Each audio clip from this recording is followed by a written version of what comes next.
I mean, hands down, election of Donald Trump to be President of the United States. That's by far the most important political and geopolitical development in 2024 and years to come.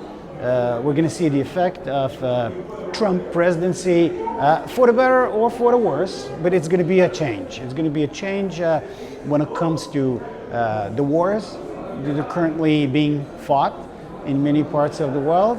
It's going to be a change for world economy, trade, and vibe in general. There is a different vibe in the world right now as a result of President Trump's election. Well, talking about vibe, it is to do with culture. It is to do with expectations to what the economy is going to bring. I mean, look at the international markets, in particular the American markets. Look at developments in the Middle East that started happening even before Trump's inauguration, that were unimaginable only maybe a few months ago. So there is a positive expectation around the world about incoming Trump presidency and what is this going to mean. That sentiment is not necessarily shared everywhere in Europe, and I'm acutely aware of that, and in particular because of the future trade relation between the United States and the European Union, but I would say first and foremost because of the war in Ukraine and what seems like is going to be Trump's action with regard to it, and the expectations are very high that Trump will actually do what he said in the campaign that he would do, and this is to end the war, and to end the war quickly. So that's my main expectation in this regard. Europe has been amazingly successful in putting aside some of the thorniest and bloodiest conflicts of human history. As a matter of fact, so European Union is no doubt the most successful peace project in human history, and there are ups and downs for everything and everyone, including international organizations, including unions. And I personally see this moment in the development of European politics as a time to reflect and plan how to recuperate from some very difficult blows that were dealt by COVID, by economic conditions in the world, situations related to energy security with direct implications to industrial policy, and the fact that there are so many other parts of the world that are dynamically growing, and that in the future Europe will have to work a bit more hard, if you will, in order to maintain its competitiveness and to maintain its strong and important role in the world that it deserves. Well, I believe that the one direction that a lot of people are talking about, which I personally think is dubious, is questionable, is to try and replicate what Russia did in terms of their economy, essentially turning it into a war economy. That gave some good results for the Russian economy short term. I mean, Russia is doing unexpectedly well in economic terms, given sanctions and the war and everything. I just hope that in Europe we don't get to replicate this, that we start building a war economy. Because once you build a war economy, you're inevitably going to get into a war.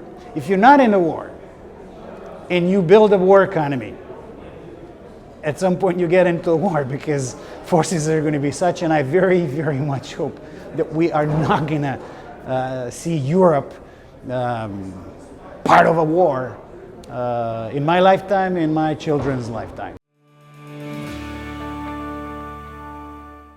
I remember some 25 years ago, I was one of the founders, I was one of the grassroots members of a student movement that helped overthrow the dictatorship in Serbia that we had at a time. And I was very proud of that, and I was very hopeful that Serbia would join the European Union and become a member of the European family of nations proper. And that was 25 years ago. I don't think it's ever going to happen, actually.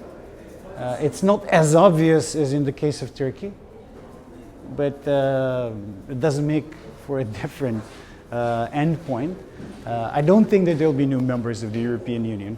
I don't think that there will be any new members of the European Union, at least not for as long as you have current Lisbon Treaty and the decision-making process that is defined in the Lisbon Treaty that assumes inter alia consensus at the European Council, which is necessary for important decisions to be made, so that essentially everybody has a veto.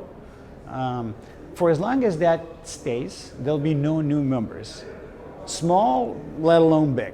And therefore, I think it will be very, very important to set the record straight and to set the expectations right with Ukraine, for instance.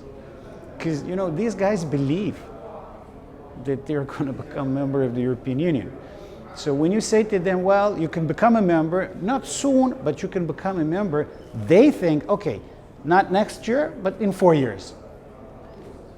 I mean, I come from a country that is much smaller and less complicated, and it's been 25 years now. So I think it would be very, very important to communicate clearly and to engage with them at realistic grounds so that this cooperation can be as fruitful as possible in the decades ahead. I believe we live in a geopolitical recession. I believe that geopolitics is also subject to cycles like economy.